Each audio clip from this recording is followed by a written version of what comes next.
All right, guys, so we're going to talk about scalars and vectors today and vector addition, which is basically just trig, but it's an application of trig that we use very heavily in physics. So just a quick brush up on terminology here. A scalar includes two things, a magnitude and a unit. Examples of scalars would be time, like 5 hours. 5 is the magnitude, hours is the unit. Speed, 60 miles per hour, distance 5.1 meters, so on. Vectors include a direction, a magnitude, and a unit of measure. So vectors have one more thing. They include a direction. So a velocity would be 60 miles per hour north. So notice the difference between velocity and speed. Displacement would be negative 50 meters, or we might say 50 meters south. We would convey a direction in some way. And again, notice the difference between displacement and distance. The way we communicate variables is one, if we have a non-bolded variable, it's a variable that represents a scalar. If the variable is bolded, then it represents a vector. Or if we're unable to bold it, like say in your homework, or it's difficult to read a bolded letter, then we would draw an arrow hat over it. And this is the notation that you guys should be using. Typically, the bolded notation is only used in typeset, meaning when you type things up on the computer. So you guys are going to use this arrow hat to signify any variable that should be representing a vector. Okay, so here's a common question. It says there are places where the temperature is positive 20 degrees Celsius, negative 20 degrees Celsius. To the positive and negative signs signify that temperature is a vector. And the reason we might ask this is because one of the ways we can signify direction for displacement or velocity is with a negative sign to say, oh, it's moving in the negative direction. However, temperature is a scalar, and the positive and negative signs do not represent direction. They represent the side of a reference, in this case, 0 degrees Celsius being our reference scale, and positive showing us that we're above freezing and below 0 degrees Celsius showing us that we're below the freezing point of water. So they represent a reference, or the side of a reference we're on, and not a direction. What I'd like for you guys to do now is pause the video and answer this check your understanding question, and then check in the notes to see if you got the answer right or not. Okay, so we're going to move on to vector addition. So there's one very important rule for vector addition, and this rule is that you can only add vectors that point along the same line, meaning the vectors have to be parallel to each other. So here we have vector A, and it's drawn out as an arrow to show the direction, and the length of the arrow shows the magnitude. And we have vector B. We usually draw our vectors in something called head to tail or tail to head method, where we line our vectors up like this. We draw one vector, and the next vector begins where the last vector ended. So that's why it gets head to tail method. R stands for the resultant vector, or the result. And here we can see if we added both vectors A and B together, we would get vector R. And so the way that this might be written out is vector R is equal to vector A plus vector B, which is equal to 2 meters plus 1 meter, which is 3 meters. And in this case, because it's a one-dimensional problem, meaning it all lies along the x-axis, the direction is implied to be the positive x direction. We can't get away with that when we move into 2 dimensions. Here's another example. Let's say that we have vector A 2 meters long, and vector B is negative half a meter. So that negative sign shows that that vector points in the negative direction. Let's say this represents displacement. So we walked 2 meters, and then we turn around and we walk half a meter in the opposite direction. Our resultant vector, or our resulting displacement, would be vector A plus vector B, which would be 2 meters plus negative 0.5 meters. and our resulting vector would be 1.5 meters with, again, an implied direction of positive. This is different than distance. Distance is a scalar, not a vector. So if we had asked instead of for the displacement, which was 1.5 meters, we asked for the distance, then we would just add the numbers and forget about directions altogether. So we dropped that negative sign because it was representing direction, and it shows that the distance we walked was 2.5 meters. So we walked 2 meters and then another half meter. So the total distance we walked was 2.5 meters, but we were 1.5 meters away from where we started. That's the difference between distance and displacement. Now, trig comes in when we don't have vectors that lie along the same line. Let's say that we have two vectors, A and B, that are perpendicular to each other. So vector A is along the x-axis and vector B is along the y-axis. In order to add those vectors, we can imagine that the result, so you walk this far and then you walk this far up to the finish, the resulting vector is an arrow that goes from where you started to where you ended. And you can notice that it completes a right triangle. So finding the magnitude of the resultant vector is as simple as using Pythagorean's theorem. And the way we would write that out is the magnitude. Here, the absolute value sign means magnitude. So the magnitude of vector A plus vector B is equal to the Pythagorean theorem, where we have A, the side length A, and the side length B. That gives us our magnitude.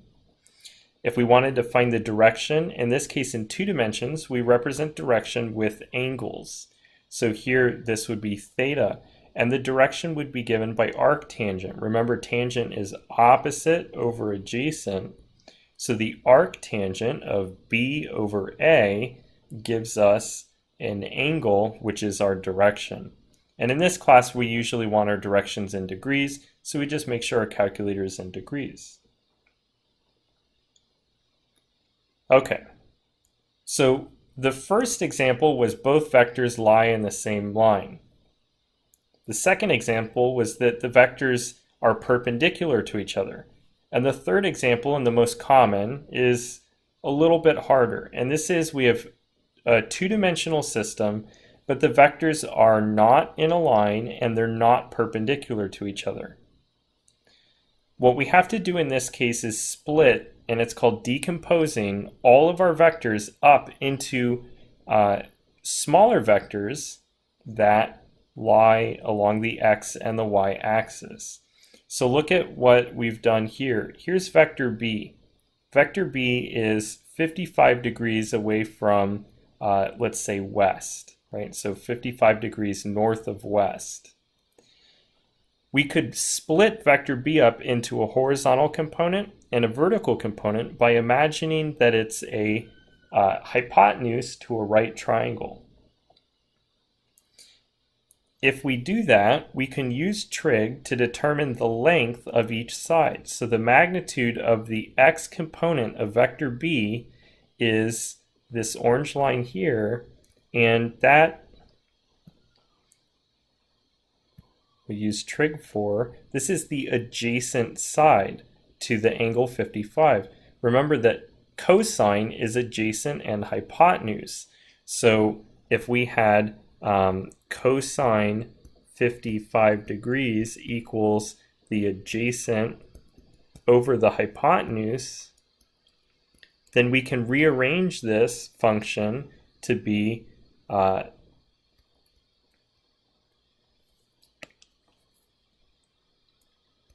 to show us that the x component is given by the vector b times cosine 55 degrees. And the y component is given by, here we've got opposite, so that's sine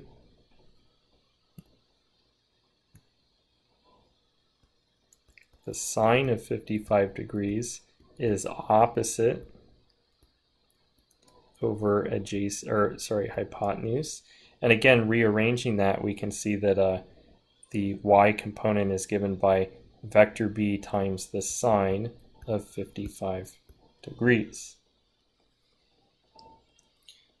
The way that we're going to find the resultant vector is that we break all of our vectors up into x and y components and then add them together. So we've also got our vector A here, which is in blue, so I'll do that in blue. Now, vector A we can't make a triangle out of because it's exactly horizontal. So what we would say is that the x component of vector A is just equal to A.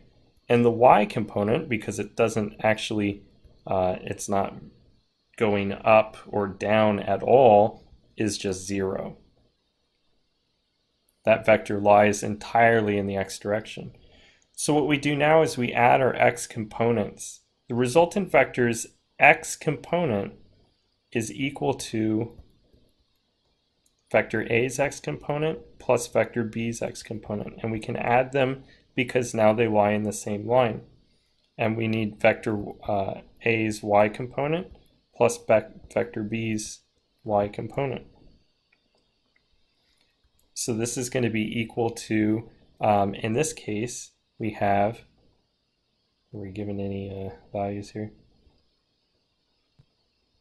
Oh, okay, so just A plus, and then here bx was b cosine 55 degrees.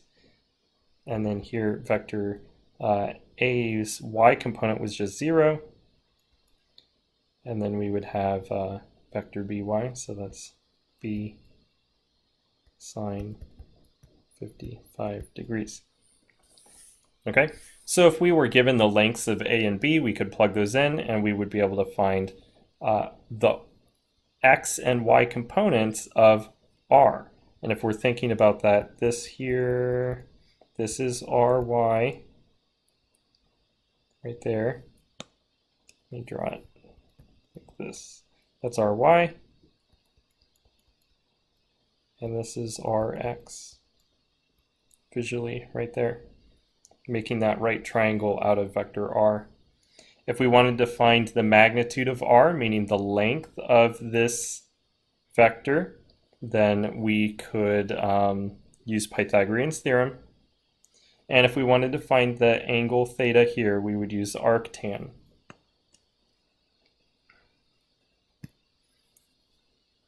All right.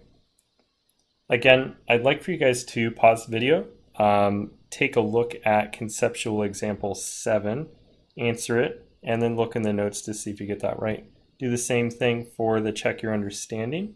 And when you're done with that, come back to the video.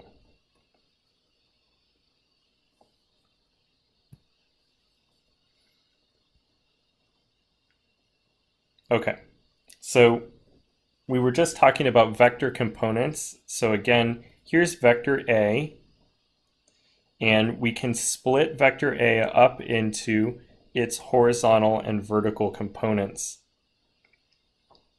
And we do this because they're one-dimensional, 1D vector components. We want that because we can only add vectors that are in the same direction as each other. So it makes sense to just split everything up into x direction and the y direction. And we break these vectors into components by thinking of the vector as the hypotenuse of a right triangle where the two legs of the triangle are the x and y components of the vector. And again, with the principal angle down here in the corner, we can use trig, just like we did before, to show that the x component is given by the hypotenuse, or vector A, times cosine theta, and the y component is given by vector A times sine theta. There are two different ways that physicists like to write vector components out. We either like to write that vector A is equal to ax times I hat plus ay times j hat. This is called unit vector notation. And the video is going to end here real quick, so just continue on to the second video.